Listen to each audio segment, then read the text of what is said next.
There was once a dragon named Puddleford who lived on the gentle slopes of a hill that the villagers called Morningbone. He was not like the dragons described in old maps and stern warnings.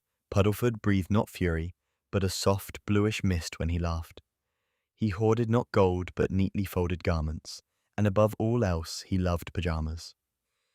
From the earliest days of his life, pajamas delighted him. He admired their quiet utility, the way fabric could both warm and comfort, conceal and reveal, protect and invite rest. Pajamas, in Puddleford's eyes, were small treaties with sleep, promises of surrender and safety wrapped in thread.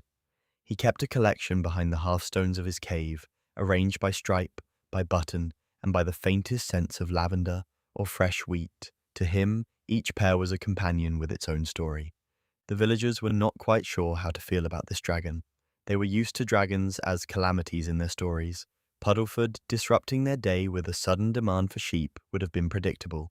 Instead, he would hum as he polished a particularly fine set of nightclothes, or leave a pair on a doorstep as one might leave fruit.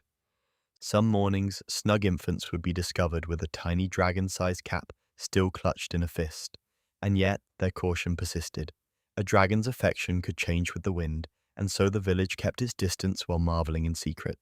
One winter, when the hill wore its heaviest blanket of snow and the river moved like a slow silver thought, the village suffered a curious misfortune. A seamstress of great renown, Madame Etta, fell ill. She had been the heart of the village's warmth-mending coats, teaching children to knot, stitching comfort into frayed lives. With Madame Etta bedridden, the villagers' garments began to unravel. Buttons walked away in the night, hems fled, little ones went to bed cold. Puddleford noticed at once. He had admired Madame Etta from afar. He had watched her fold the moonlight into shawls and braid courage into mittens. Her absence was a wound in the fabric of the community. He could have hoarded his admiration silently, but he had folded every intention into the tender geometry of pajamas, and action followed thought. On a clear morning, as the village shivered in its wool and worry, Puddleford arrived at the square bearing a load upon his back.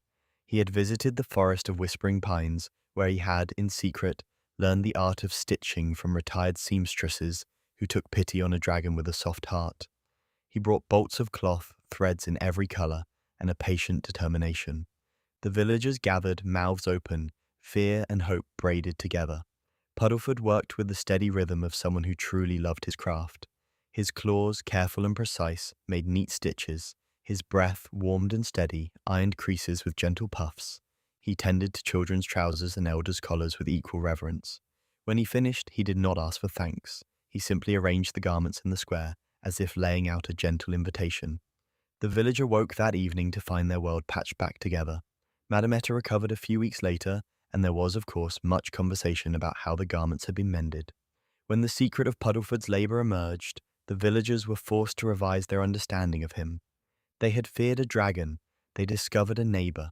They had expected heat and hunger. They found patience and humility. Puddleford continued to live on Morningbone. He still collected pajamas, but now he also kept a careful record of patches and mending, of borrowed threads and the names of those who required extra warmth. People began to leave scraps and buttons on his doorstep as a quiet thank you. Children would knock and return with stories of a dragon who taught them to sew and who taught, in the softest way, how to steward one another. When the nights grew long and the world felt uncertain, the village remembered that comfort came in many forms. Puddleford's pajamas were not merely clothing. They were a lesson, that tenderness can be deliberate, that usefulness is a kind of devotion, and that sometimes the most fearsome among us can be the most gentle. And so, beneath the hill of Morningbone, a dragon stitched the village back together, one pajama at a time, and a community learned the quiet courage of kindness.